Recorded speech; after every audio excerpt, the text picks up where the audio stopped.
Hello friends, my name is Pastor Jeremy Mattek. I'm a member of the Board of Directors of Christian Family Solutions, an organization that specializes in providing healing and help to those in need through the ministry of Jesus Christ.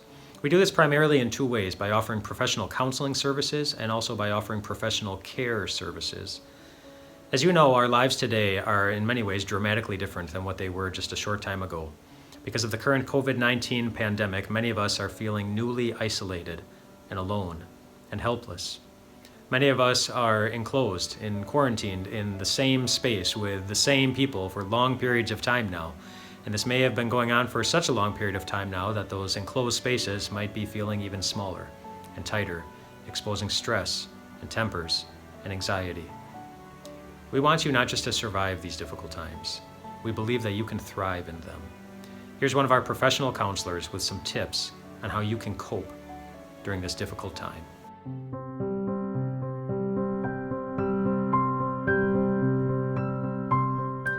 I have a bookshelf in my house, maybe you do too. Most people use bookshelves to put books on. When they're not using them, they don't want to be carrying them around just in case they're going to need them. They put them there and then they take them down when they do need them. You might notice I have a rock on my bookshelf. That rock is there to illustrate what I need you to do with problems. When you have unsolvable problems in your life, things that can't be fixed, things that there's not an answer to, don't carry them around. Put them on the mental bookshelf. Know that they're there, but only take them down when you can use them or need to work on them.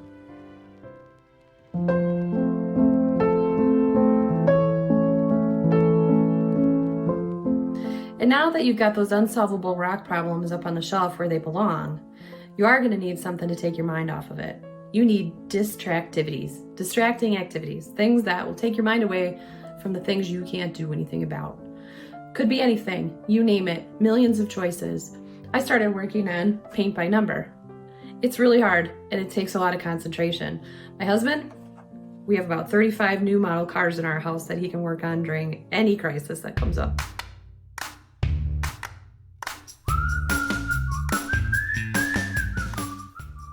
You know the old adage, right? If I wasn't laughing, I'd be crying.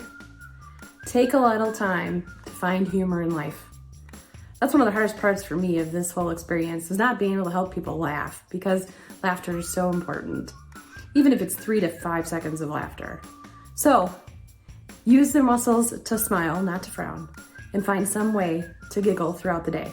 Here's a quick little video that I love that maybe will help you do that.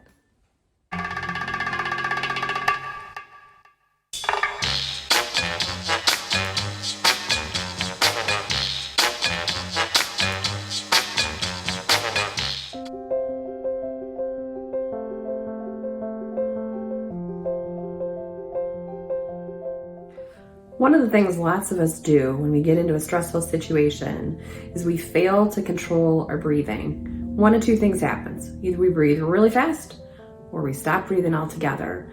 And neither one of those things is very good for oxygen going to your brain and making good decisions.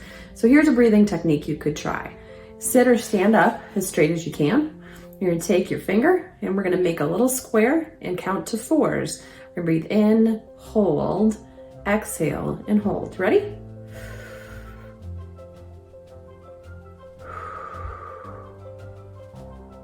And that's all it is. Take time to breathe in a crisis. You'll feel a lot better.